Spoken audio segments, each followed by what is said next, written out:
so for reinserting the mainspring, I use my trusty Bergeon mainspring winder. It's a really, really amazing investment of a tool if you can make it. I use a vintage set. It's effectively the exact same thing as the new one today. Very, very slight variations. You can actually see I'm using a new replacement arbor there, and it fits just the same. But this is a great investment if you can make it. They're really useful tools. Kendrick and Davis also makes some really good ones that are much more affordable, and in some situations, I would argue even better. You want to match up the size of the barrel as best as you can, where the mainspring winder will still fit inside the barrel, but is not overly tight, but it's also not overly loose, because you want to make sure that there's enough space in here for the whole mainspring. With an automatic watch, you would want to grease the entire outside of the barrel. You don't really need to do that with a manual wind watch. It's not as important as long as your mainspring is greased well enough, which it should be anyways. Here are my oils and greases that I use. I have a few others for automatic movement. I use Mobius oils and greases. They're what the big guys use, what Omega uses, and Rolex, and along with a few other brands, but mainly they use Mobius. The 9104 is a great kind of medium density oil that's good for slower moving parts that require oil. The 9010, which is a very nice light oil for very fast moving parts, such as the pivots for the escape wheel. And 9504 grease, it's kind of an interesting looking white little grease there. This is a really good grease for things that make metal on metal contact, such as the keyless works. The 9415 grease is a very light grease that sort of liquefies when it touches for just a brief moment. So it's used for the pallet stones. You use it on the pallet stones to very lightly grease the escape wheel. And the 8300 grease is my preferred choice of mainspring grease. I just use it as a general grease to get those mainsprings nice and lubricated, just enough.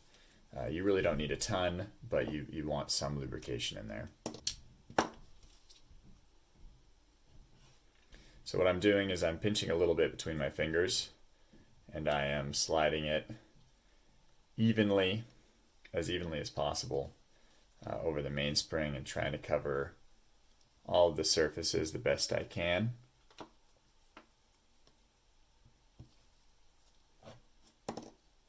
And you don't need very much, just a small amount you can pinch between your fingers to get them kind of evenly coated.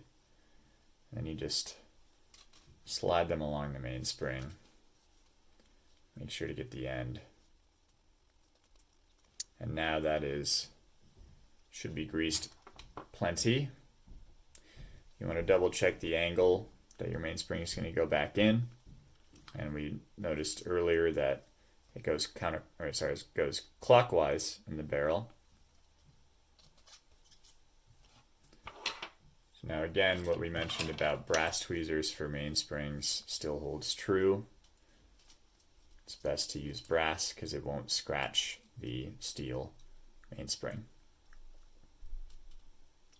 Now, since this is a relatively tight fit, I can tell that when it slides around, it's gonna the hole on this spring is gonna hook onto this arbor, which will allow us to wind it up.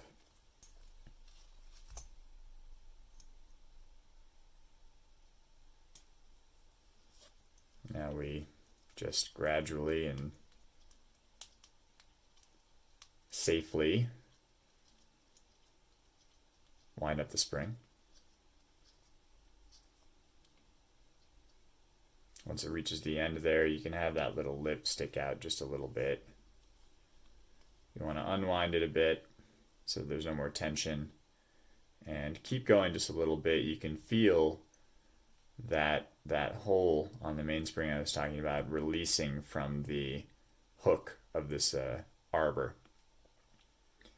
And I find it best to slowly rotate the arbor out. If you pull on it, you may pull out the mainspring, which would be not very fun.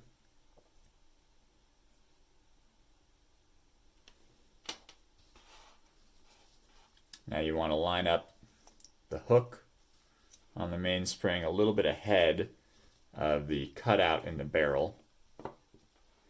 There's a little cutout in the barrel you'll be able to see, and that's where this hook on the mainspring actually hooks onto the barrel so that when it's fully wound, it doesn't slide around. And you want to put that hook just a little bit up ahead of it so that when it expands into that divot in the barrel. And there you have it. The mainspring is inserted safely without any warping.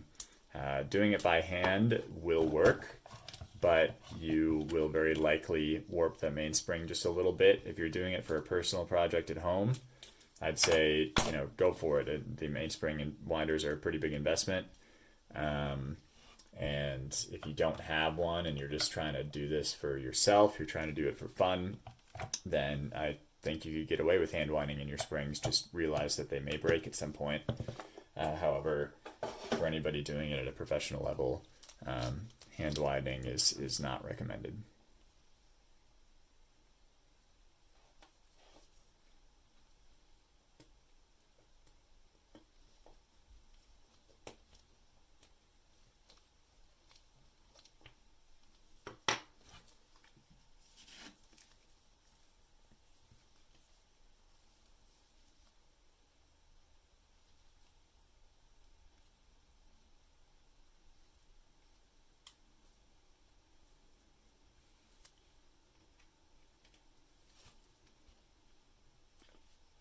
I used the pin vise to line that barrel arbor up and get that hook into the mainspring. You can see it's seated properly, and when it spins, it will grip and it won't slide out.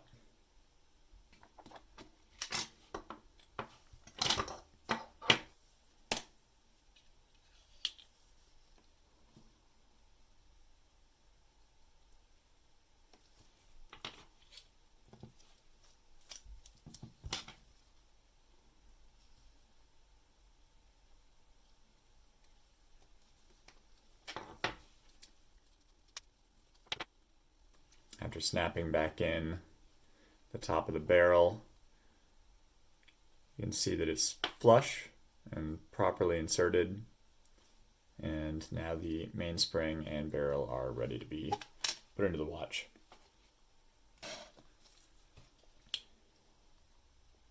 While I have the balance inserted after cleaning, I'm going to go ahead and lubricate the jewels and pivots so that I don't have to when everything else is installed.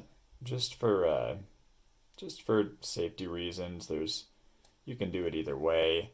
I prefer to do it like this. One, so that I don't forget, and then it's just kind of my course of action, what I usually do. And for two, it's just a little bit convenient knowing that there's no other parts you might mess up on there right now. So even once it's been cleaned, you want to double check that there's no debris left on that jewel, on either jewel.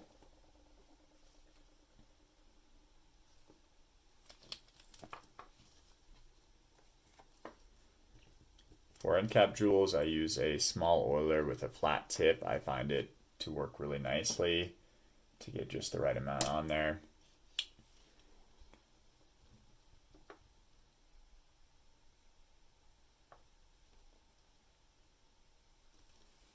Doesn't take much at all. Little tiny spot of oil at the center. and then you put the balance jewel on top of the cap jewel.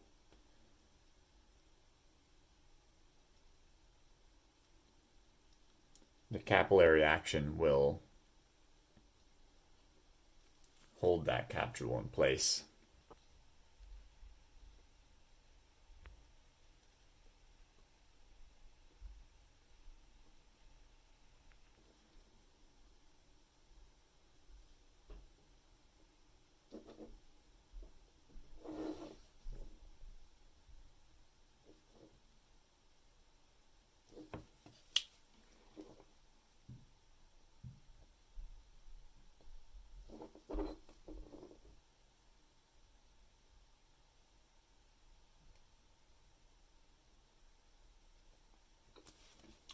Obviously, since it's so delicate, you want to be very gentle when reinserting the Inca block spring. It takes very little pressure, so don't try to force anything. If you're trying to force anything on an Inca block, you will definitely break it.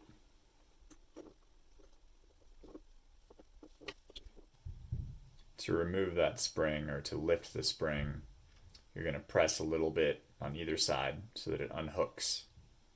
It'll be obvious when it does. You'll press on one side, let it unhook, press on the other side, and then you'll be able to lift that little cage.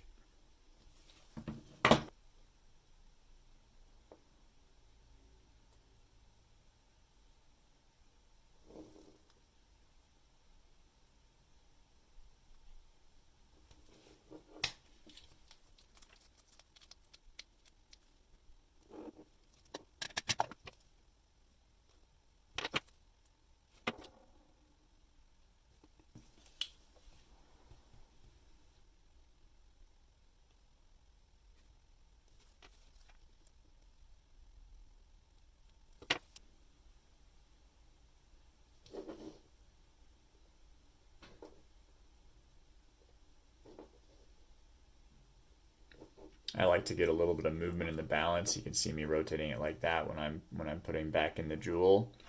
That just helps it kind of center itself, make sure that it's properly seated.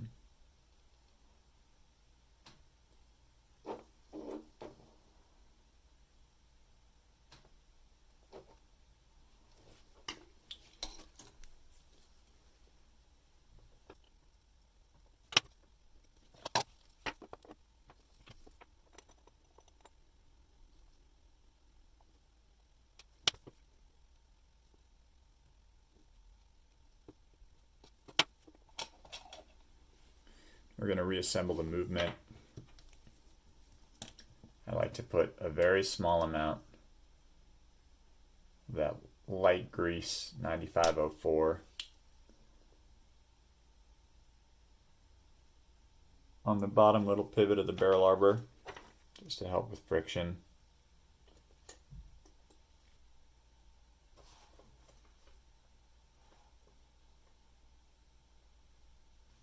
Little bit of the red oil, the 9104 oil on the set lever screw. This screw goes through the case, through the plate, and so there's actually a little bit of friction on it. When you go to set the time, it will turn a little bit within the plate, and so you want just like a tiny bit of lubrication in there.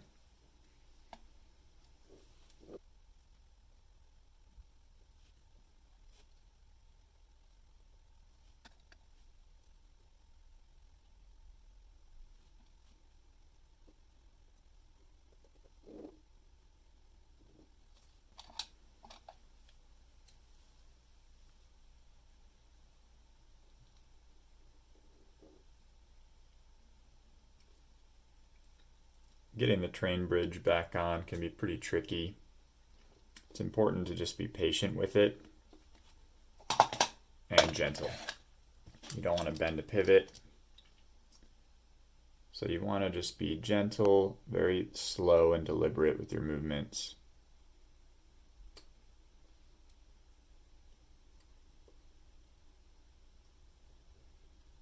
And if you're not quite lined up, just do it again.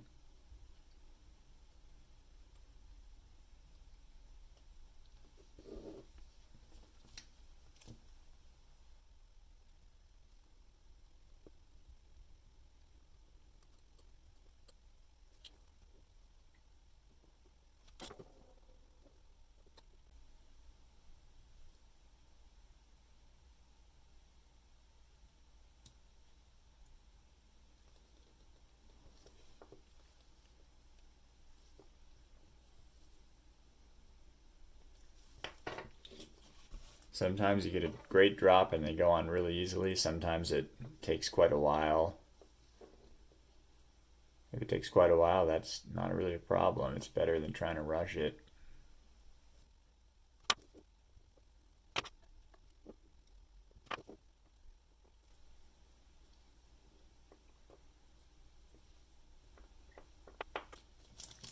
A lot of guys will edit their videos so that they have the perfect drop of their train bridge.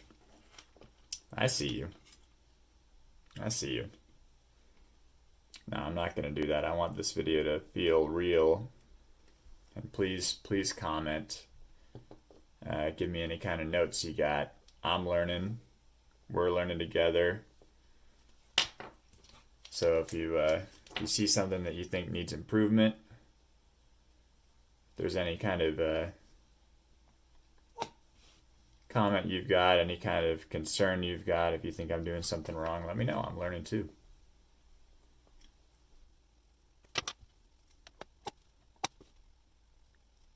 But it's very important while you're learning to remember that this can be a meditative thing. That's how I find it. As long as you let yourself enjoy it, don't work on your dad's Rolex the first time you fix a watch. Get a beater watch. Get something off eBay for $10. If you go wrong, consider it a $10 class. You know, that's kind of how I treat some of these things. That way you'll get a hang of it a little bit better. It can feel a little bit more natural for when you're working on something that's really important to you.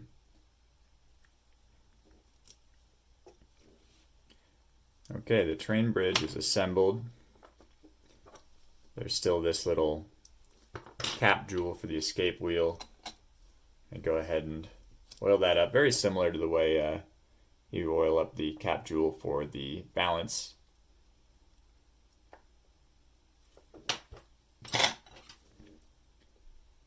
It's just a little bit bigger. You want the same amount of oil on that little red jewel area, but it gives you a little bit more grip to pick it up with when you place it back down with the metal. Again, you want a light oil on any fast-moving pivot. So I'm using 9010. It's that light blue colored oil.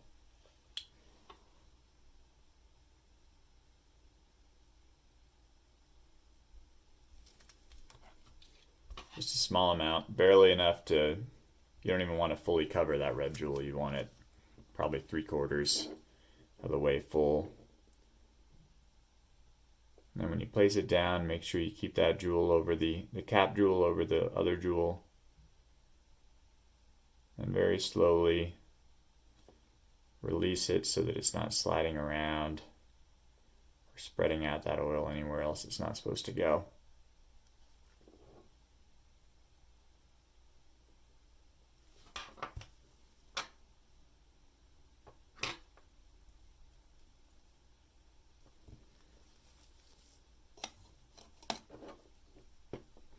Now we can add the click spring first.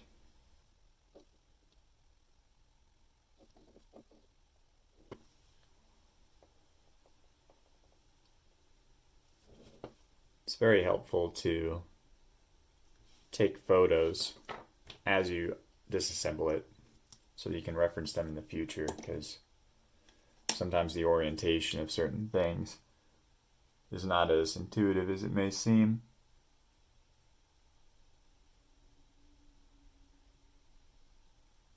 Just a little bit of oil on that click.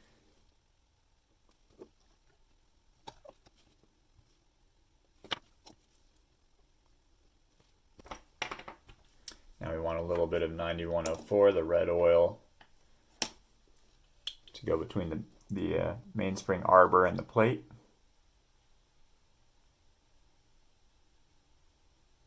I need some lubrication.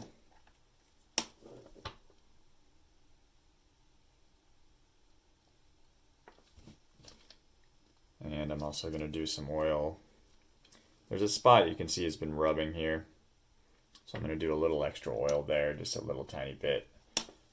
just since that's clearly been an issue before.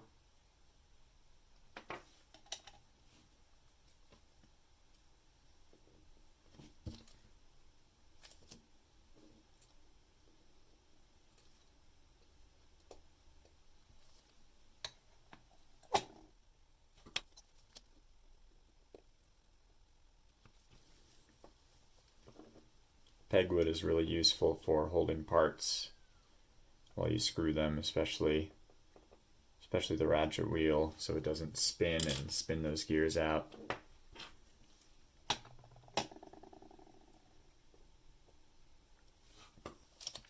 On this one, there's a groove on the crown wheel. You want to oil that a little bit so that it can slide freely.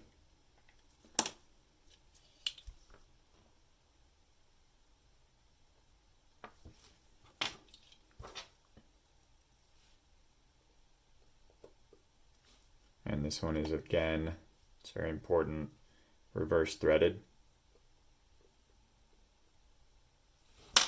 So on this particular screw, lefty is tighty.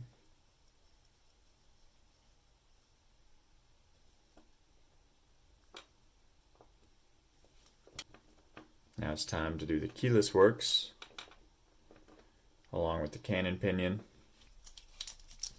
One of the first things I'll do when I'm working on the dial side is I will put the set lever on first, just because it has to go underneath some of the parts or next to them. A good way to get it on is to kind of set it on top of the screw that should already be in the plate. Kind of put your finger on top of it to kind of hold it in place. And I turn it upside down.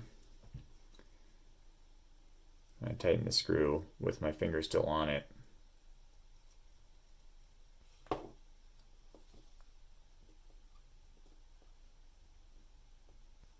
Before anything else, I like to do the cannon pinion.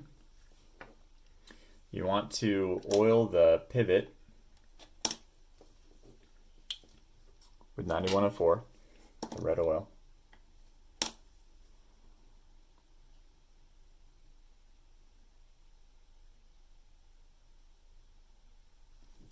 But then you also need to grease where the cannon pinion is going to go.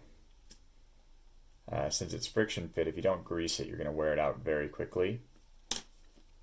So a little bit of grease, 9504, the white one. Just add a little line down into that grease. That should be plenty.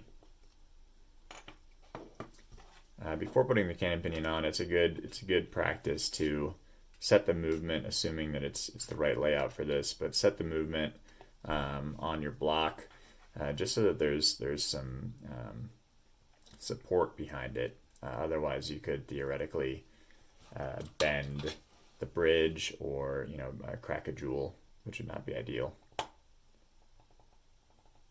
Just press it down, make sure it's on there.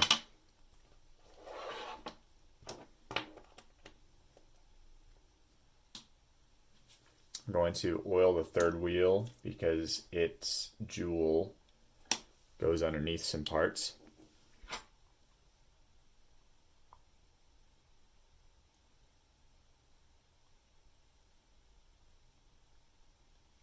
Most of the jewels I'll oil last, but this one needs to be oiled a little ahead of time. The winding pinion and the clutch wheel need to be greased, so that if the crown were to wind in the wrong direction, it will slide over it instead of catching and wearing or breaking.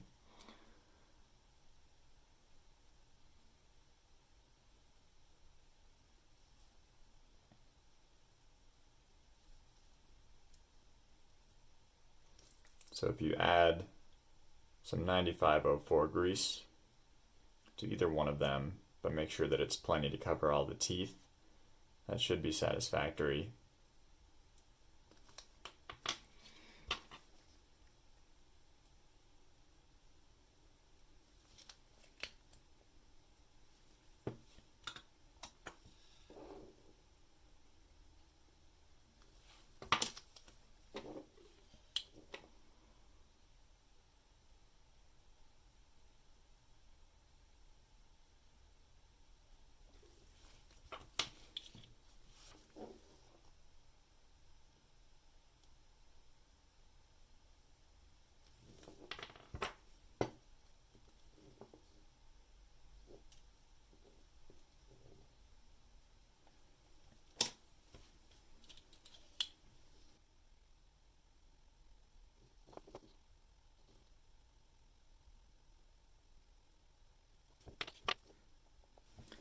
Putting a little bit of grease between the clutch lever and the set lever will help with setting a little bit smoother. You also need a little bit on the set lever where it intersects with the yoke spring, or the setting yoke.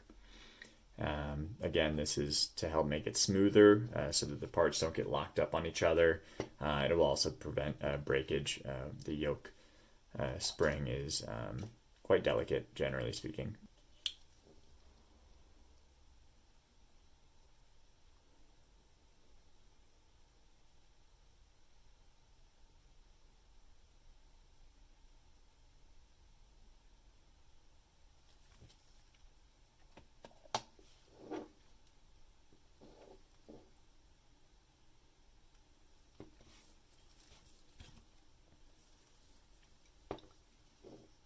Reinserting the clutch lever spring is just like taking it out. You need to use some pegwood to go over the center of it, and then gently coax it back into place in a controlled way, slowly but firmly.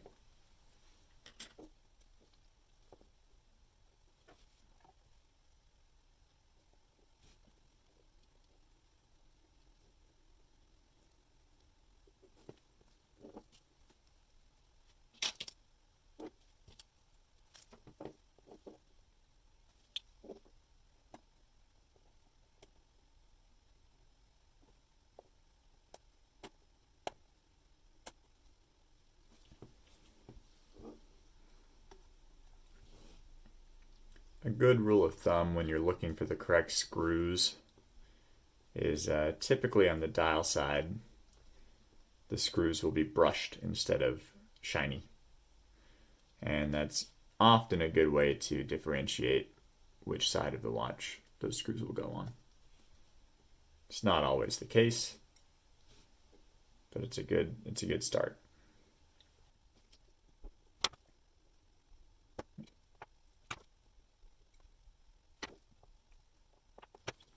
And now we are mostly assembled. It's time to do the pallet fork.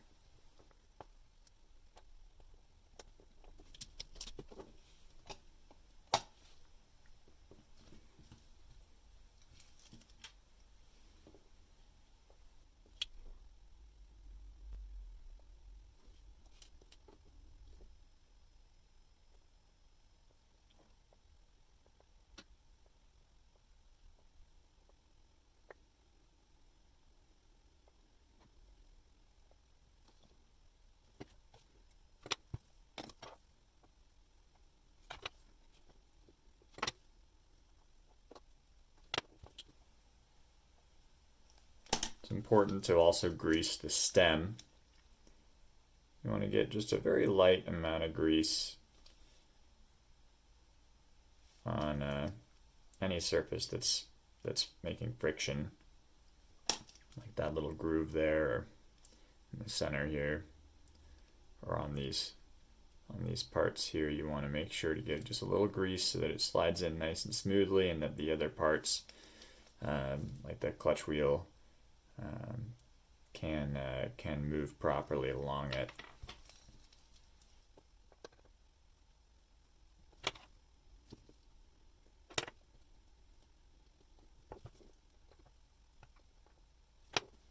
The split stem, it's always a little awkward testing the keyless works, but just do it a little bit gently and carefully, and you'll do all right.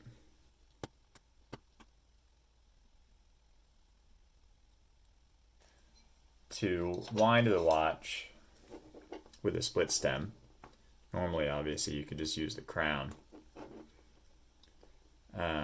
Since it's pretty awkward to do, I will usually just use a large screwdriver to kind of give it a wind. You don't want very much wind at the beginning. Right now we're just testing the movement of the pallet fork.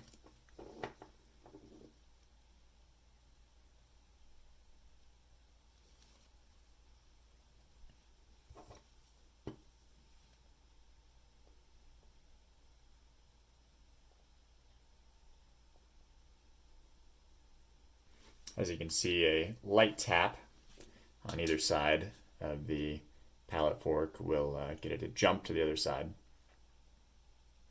And that's a good sign. Now I'm going to oil the pivots. The only pivot here you don't want to oil is the pallet fork. That one never needs to be oiled.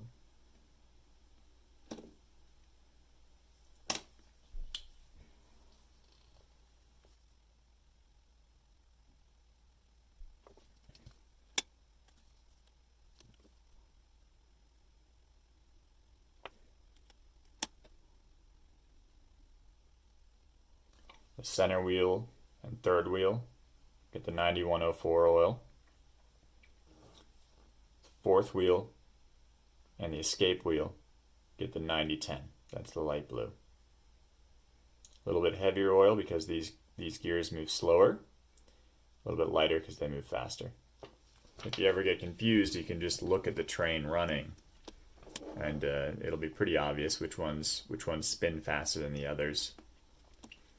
And that's kind of a good point of reference.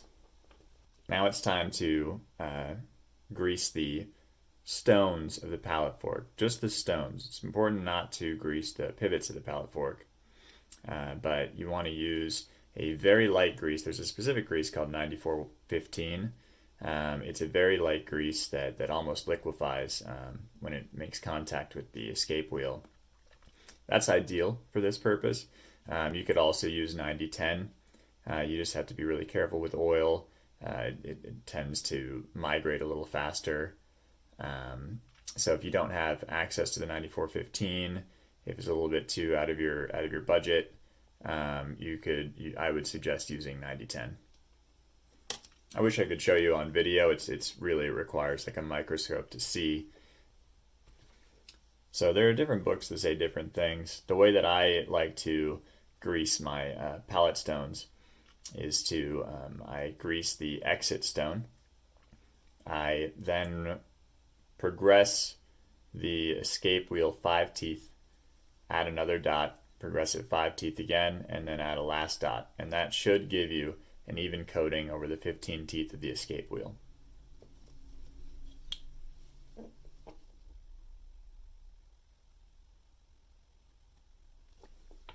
It's critical to use a very small amount on the end of the jewel. Otherwise, you will probably flood it and cause some issues.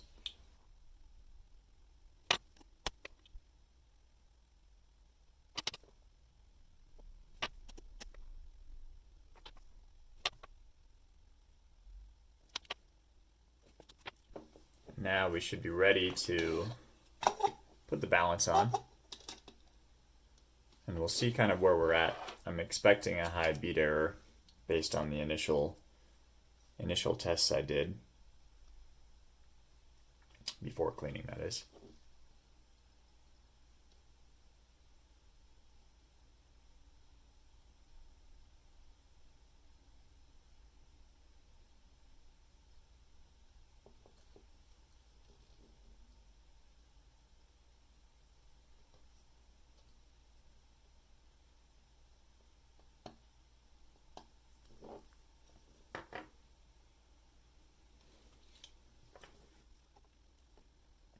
And it's looking pretty good for a very low wind so far. It's got pretty impressive amplitude.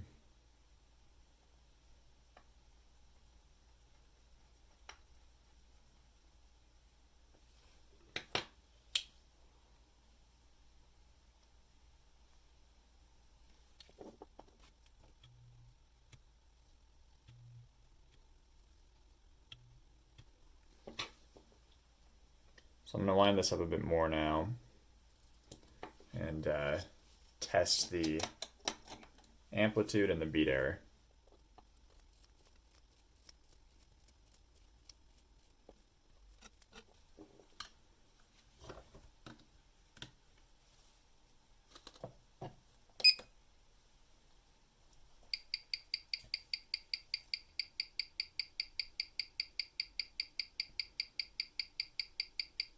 So after cleaning, the rate is actually quite good.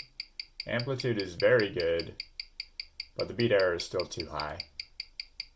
It's gotten better since cleaning, which is good, but it definitely still needs a little bit of adjustment.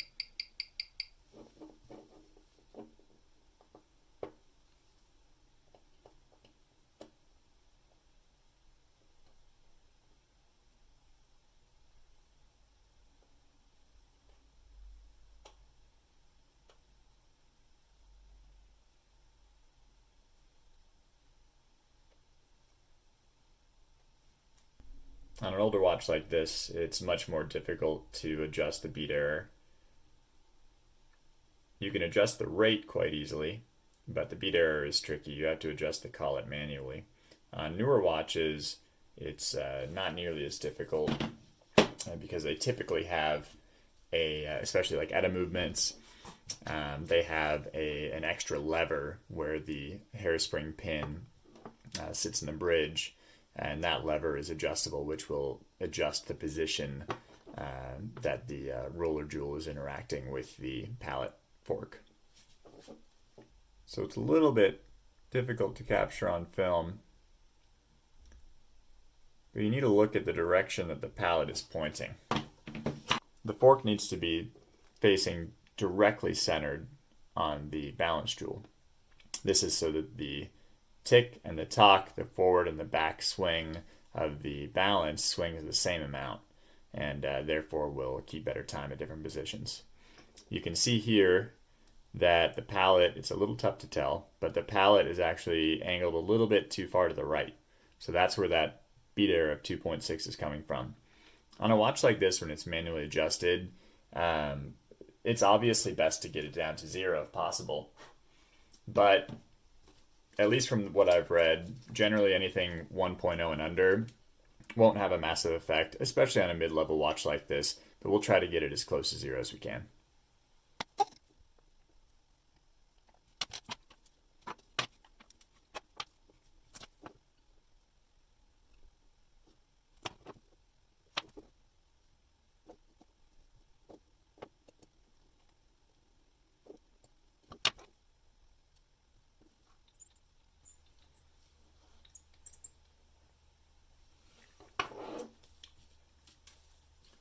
To adjust the collet manually, you're going to need to find that little groove that's on the collet. It's a little hard to see from the video, but I use an old flattened out but relatively thick oiler, which kind of reaches in that groove pretty easily. And then by lightly turning, clockwise or counterclockwise, you can adjust the collet.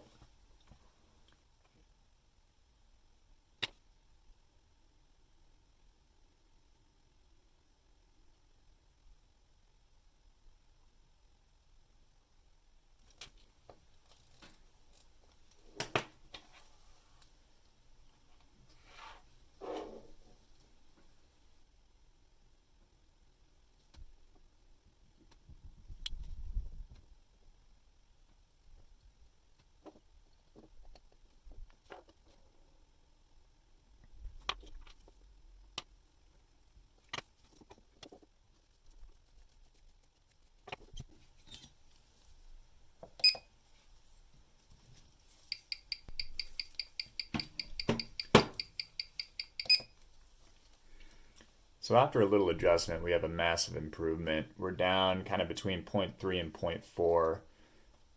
You can get better than that. I actually was planning to get it down to as close to 0 as possible, but this bridge, I think this watch has never been serviced before, and the bridge is extremely tight.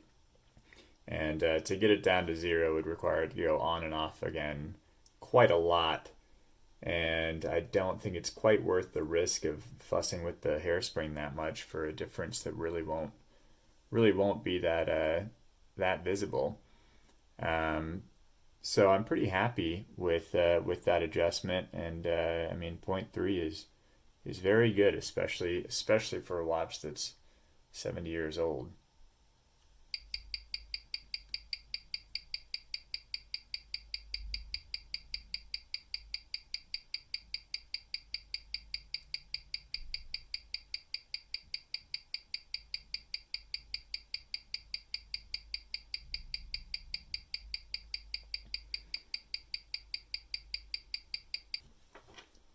So here's the time grapher in the dial-up position at 30 minutes after full wind. That's a good place to kind of test the rate and the amplitude.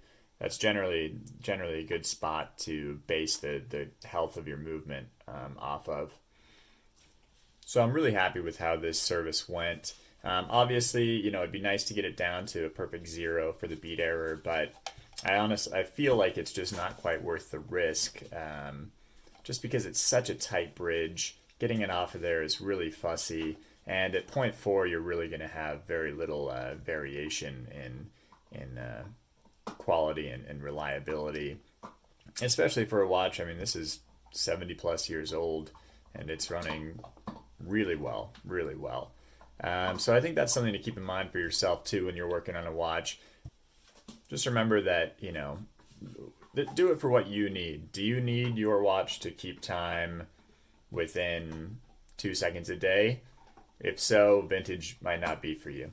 But if you need to, if you need to check the time, you're going out on a night out and you want to check the time, and you want to be 99% accurate with that time, then that's perfect. Then that's a good spot to start. Or, if you're really just starting off and you really don't care that much, then get it cleaned up and get it ticking. If it's ticking and if it's off by a couple minutes at the end of the night, then, if that doesn't bother you, then just be glad that you fixed something. That's the important thing. Obviously, I try not to sell watches that are off by that far. But if you find yourself in that position, it's okay. There's nothing wrong with that. It's for you anyways, right?